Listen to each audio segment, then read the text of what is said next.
So what's up guys, for today's video ay ipaprank ko po yung mga kaibigan ko. Kasi matagal-tagal na silang hindi bumibisita dito. So ang gagawin ko po ay i-chat ko sila at sasabihin kong may sakit ako para pumunta po sila agad dito.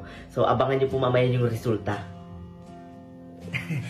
So ayun guys, na-chat ko na sila. Hinihintay ko na lang yung reply. Excited na ako. Ayun, guys, napaniwala ko sila. Papunta na ngayon sila dito. Excited na ako.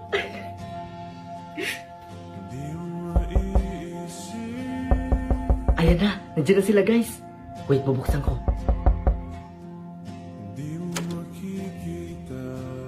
Oh Marvin, kamusta pakiramdam mo? It's a prank! Ha? Nandito kasi ako kasi inatake sa puso si nanay. Ha? Tol, kailangan ko kasi ngayon ng pera eh. Pabayad ko lang sa pagpapaopera ni nanay. Babayaran ko kayo agad, promise. Alam mo Marvin, naguguluhan na ako sa'yo eh. Hindi ko alam kung totoo to o hindi. Prank ba to? Tol, hindi to prank, totoo to. Ewan ko sa'yo Marvin, baka nagsasayang lang ako ng oras.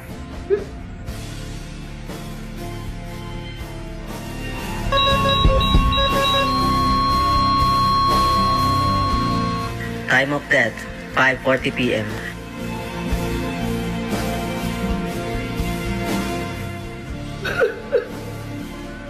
Nanay!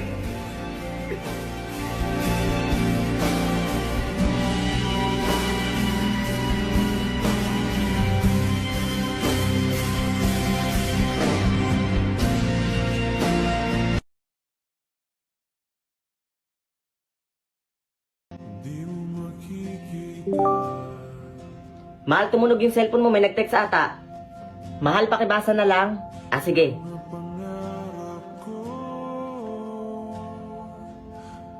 Mahal, anong sabi? Ah, mahal, nag-text yung tito mo. Ah, pinapapunta ka daw dun mamayang gabi sa kanila. Ah, sige.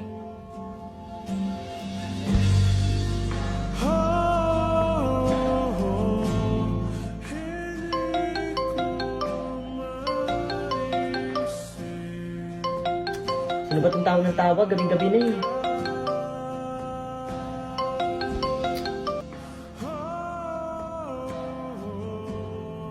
Mahal! Mahal! Kanina pa tumatawag yung tito mo. Nakalimutan mo ata pumunta sa kanila. Bukas na lang, mahal. Ah, sige, mahal. Gabing-gabi na rin eh. I love you, mahal.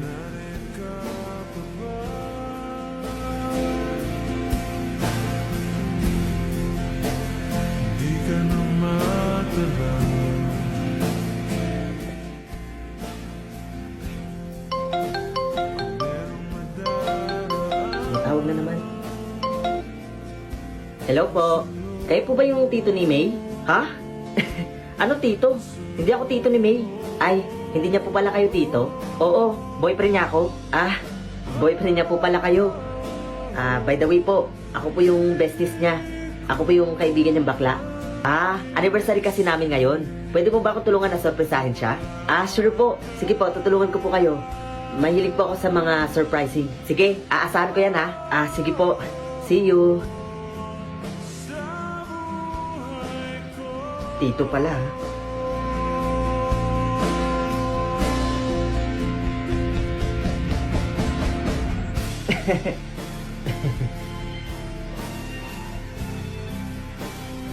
Mahal? Ba't andito ka? Bakit? Nagulat ka?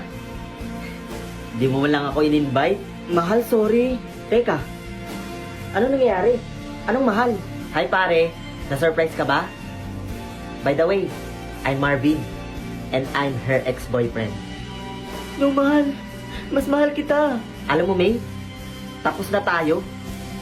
By the way, happy anniversary sa inyo.